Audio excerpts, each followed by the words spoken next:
As a special thank you for watching this video in the first week of release, j.rockett have given me this 𝗬𝗡𝗪 compressor pedal to give to you.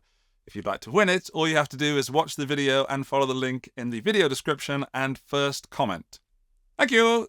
The Hombre, the Archer, the 45 caliber, 3 pedals made by j.rockett. But who are j.rockett? Well, they've invited me to go in there to their factory, and we're going to find out how the pedals are made and meet the people behind them.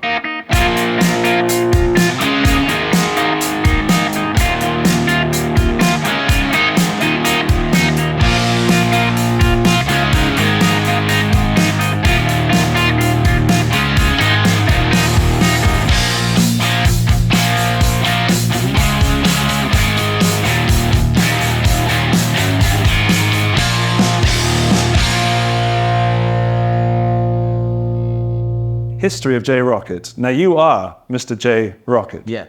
So there is a Mr. J. Rockett. Yeah, he exists. And Chris, where do you come into this? Well, that's a tough question, but it has a long history. So I've known Jay since he was 3 years old. Wow. I was, what, 6 or 7? Mm-hmm. A long time. And we both grew up in a town called Littleton, Colorado. And we were literally the only guitar players around, respectively, at our age group. So our brothers played baseball together. You know, it was one of those relationships. But later in life, we kind of reconnected. We were still kind of the only guitar players around. And then we just reconnected, you know, on a very casual level. And then we just started talking guitars, started playing guitars. Never forget Jay's famous comment. Say it. You got to try this new amp. It's the best sounding amp I've ever heard. It's called a Line 6 𝗏𝗏. Oh no. It's a true story. It's a true story. Yeah. Well, and I had moved away from Colorado. I was in San Diego, but I was also doing work up in Hollywood, working at a studio at the time called Cello. It's now East West Studios. So I got to work with a lot of well-known guitar players, and I would hear what it is they were looking for. Because at the time, you know, when you think about it, early 90s, it was maybe Klon, Prescription Electronics, SIB might be in there. Yeah. Just a handful of boutique guys. I think Full Tone would be up there too. So guys were always looking for something a little bit different. I mean, you see the plethora of manufacturers out there today, and guitar players still aren't satisfied. They're still looking for the next thing. It's a game, right? We all play. It's the gas, right? But anyway, just through those experiences, we just started trying to look at ways to do things a little bit differently. And fortunately, we met a guy named Mark Stevenson from Canada, made amps. And he was kind of our first guru, so to speak, that helped us really understand the process of how all this works. And we did a pedal with him. It was our original copper Rockett Boost.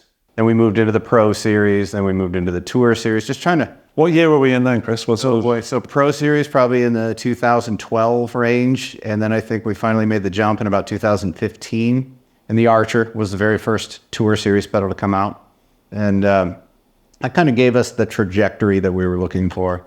You know, there's like a perfect formula of the right size, the right weight. So it's a conscious move to make them because they're hell weighty. Yeah. Mm-hmm. So we went to stainless steel. As soon as people picked them up, our mentality was kind of like that Apple mentality. When you just feel it, you're like, oh, that's quality. Just the packaging, you know, things like that. And it truly did translate that way. That was when people started to go, wow, amazing quality. And they are built extremely well, but it's amazing how just that little bit of heft can make the difference. There is some function in that heft too, though. The steel, if you put it on a bottom plate, helps shield RF noise and stuff from power supplies, etc. So there's an actual purpose for it as well. But to Chris's point, I mean, you feel the difference. It's like, we want them to feel like they're supposed to feel. You want some weight in it, you know, something that feels quality. You can be able to hit somebody with it. Look at this thing. You know what I mean? It's like we wanted a quality, hardcore piece of gear that the pros can use and feel good about. And Chris said it. I mean, it felt light, didn't feel like you could abuse it at all. So you've got the live musician in mind, so touring great quality. Also the fact that they look good because they're so well built. What is the DNA of a j.rockett pedal? Like if you have to take apart everything, not the pedal apart, but what sets it aside from other pedals, from the very function of the company? You've got the enclosure. What else? The enclosure for sure. Form factor just in general. I mean, yeah, I don't think we've reinvented the PCB by any means, but We try to be clever in terms of functionality. We can't sit here and claim that we make the best pedals in the world. We make what we like, and we hope that it translates. But I would say, you know, one of the factors that I really look at is we don't design pedals for how they sound. You know, it sounds kind of crazy, but we design for how they feel. Because I really think that a guitar player gets turned off as quickly by something just not feeling right as they do sonically. And they'll kind of forego their thought process when it comes to the sonics of the pedal. If it feels great, they'll figure it out. They'll fit it into their mix, you know what I mean? Because it's kind of a, I don't know, an innate thing that's almost unexplainable, that you know it as a guitar player just when it feels right, you know? And so that's how we've always designed our stuff. And, you know, you could get caught up in designing to trends and trying to build for the general guitar populace. But I don't know. I don't know if there's a formula that works on either side, but we build what we like, and then we just hope that it translates.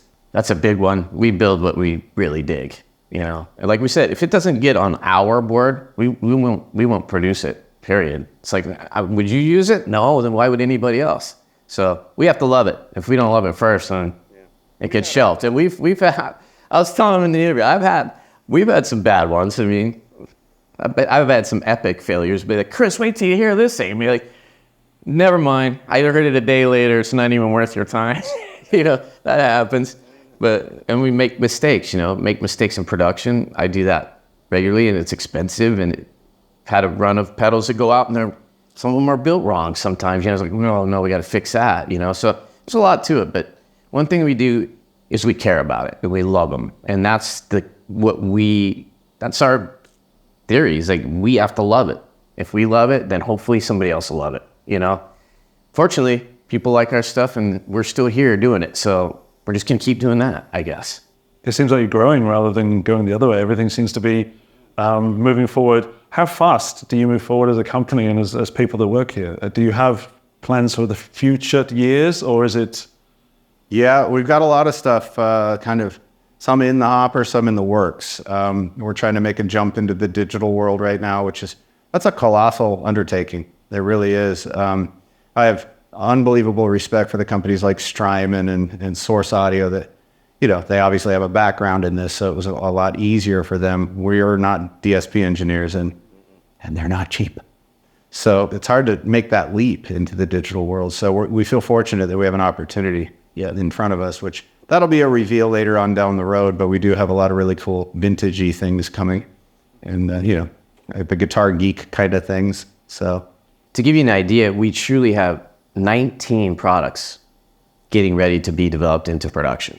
So those are all in the hopper waiting to come out. So we're still working through those. Yeah, so get those video chops rolling. Yeah. We're going to keep you Get them released, get some pedals sold. Yes. Get some boxes filled. Yeah, that's right. Yeah, it's not easy though. You know, years ago you would have thought it would have been easier, but we battled that new guy thing, right? And the new acceptance. Even though there weren't that many brands out there, it was still, I would call a dealer, hey, carry our stuff, it's great. Who are you? No. Yeah. Right? It was a lot of doors slammed in our faces. So, you know, in the process, we were learning how to do all of this. We needed a guy like Steve, right, who really understood. And we did. I was talking to Carl earlier that we built from success backwards, meaning what would a successful company be doing if they were selling thousands of pedals? Well, they wouldn't be building them on their kitchen table. That's impossible. I used to film them on the kitchen table. Yeah, so True story. we pursued this, right? And we've been with Steve for how many years, Steve? You were 20 when we met you? What do you know? He's only 23. It's been 8 years. Yeah. 9 years. Yeah, it's been a while. Well, off and on years too. Yeah. So it's a nice, tidy little setup because Hamilton Metalcraft is, what are they, about a half hour from here? Yeah, they just deliver the enclosures, and Steve gets the fun job of it, inspecting them and telling them, nope, nope, nope. Got to be pretty particular. Because, I mean, you think about it. If you were to receive a pedal and it had a little blemish or a bubble or something like that, you'd be like, "Heh." So, Oh, I would. you would, yeah. That's why we put those bags. Remember, we showed the bags that goes over the pedal before we ship them out. I like opening those bags, but taking off the little red label always upsets me a little bit. I feel like that, so I put that underneath the pedal so it stays together. I did have somebody call me that was truly upset about that, offended that we would suggest that he didn't know that he should power the pedal properly. But when we have to repair 1,000 archers because somebody plugged an 18-volt into that thing, it kind of became time, like, be redundant. Yep. But I guess we'll take the bad with the good there. Yeah. Okay, so as a bit of fun, what's your favorite pedal that you guys produce? Is it the same one? Do you have wildly different tastes? I have my personal favorite, but Yeah, I know his is the HRM V2, which is a great pedal. For me, it just depends on what I'm trying to accomplish that day. You know, some days I'm just all about the univerb or the clockwork because it just creates, you know, this spacey thing. Sometimes I just want to go for it and rock out. And yeah, the HRM is good for that. The Dude's good for that. Yeah. I mean, they're all obviously kind of designed to our taste, so I enjoy them all. Yeah. Just depends on the application. it's hard, you know? I mean, it's like choosing your favorite kid. It's like, are you really going to point to your favorite? You kind of, well, I like that one, but are you going to say it? We love them all, honestly. But to Chris's point, I mean, there are so many that we have good tools that you can use. If I want a little bit lighter overdrive, or if I want delay, it works well together. It doesn't have to be super crazy. It can be simple. And that's what Chris said. It feels good. We're looking for a feel, you know what I mean? And you don't need 18 pedals to get a good feel necessarily. You know, just get one good one. You know, that's my opinion. So, And it's a great feeling when guys like yourself who do this for a living, you know, you can see when you review one of our pedals that you genuinely enjoy it. You know, there are a lot of YouTubers out there. It's different. They just want to say that to, you know, move on to the next videos. But you can tell when it's authentic, you know. And as guitar players, you know, when you have those moments of where you're just plugged in and everything's perfect, you're just like, it's like this Zen moment, and it's fleeting, right? That's why we go chasing tone the next day, because something in the room changed, or your amp changed, or something like that. But you know when it's genuine, you know. yeah, I agree. Good. Well, I guess finally, for people that don't know about your pedals, what was the pedal be, what would the pedal be that you would recommend they started with to come on board to be a j.rockett player? It really depends on their style of guitar. I know there is not one pedal that encompasses j.rockett as a brand, but I mean, you mentioned the HRM V2. That's an amazing pedal that people can easily get into, for example, because of the sound that it inspired that pedal. But is there one that jumps out? And Probably one of the iterations of the Archer. My favorite's the Jeff Beck Archer. It's just kind of one of those that I had my own personal touch on, just as a fun project, and he ended up loving it. And that's just how that came about. It was just replacing a few standard parts with NOS parts in the audio path. And, you know, it's not colossally different, but it's different enough to be better, in my opinion. So, I you know, if you could afford that one, that's a great starter. But it really it depends on your style of play. Like if you're a blues jazz guy, Blue Note all day long. Yeah. But if you're a rock guy, and we do have some cool rocky stuff coming. There's really cool rock stuff coming. Rock and metal. Yeah. and metal. Okay. I'm really looking forward to that. Yeah. All right. Well, Chris, Jay, thank you so much for taking us around, giving us your time. Thank you. And I'll put links to them and their pedals, and my favorite pedal as well, which is probably right now the 45 caliber. Excellent. It's when it went on my board, it didn't come off. And I've put other things on there, and that's a real benchmark for me. Yeah. So yeah, links in the video description. These guys will be bringing out 19 pedals, did you say? 19 products eventually. 19 products. Yes. Eventually, yeah. Yeah, we're working through the. Yeah. We try to shoot for like 4 a year. Yeah. What are you? Yeah, 1 a quarter. Yeah. We're not doing a very good job. It's very relaxed. It's really relaxed here. Ever since he turned 70. Well, thank you. There's obviously a lot of love what you do, and there's relaxing. It's a family atmosphere, and long may it continue. Thank you. Thank you. All right. Cheers. Thank you. Thank you, Chris. Yeah. See you in the next one. Bye-bye.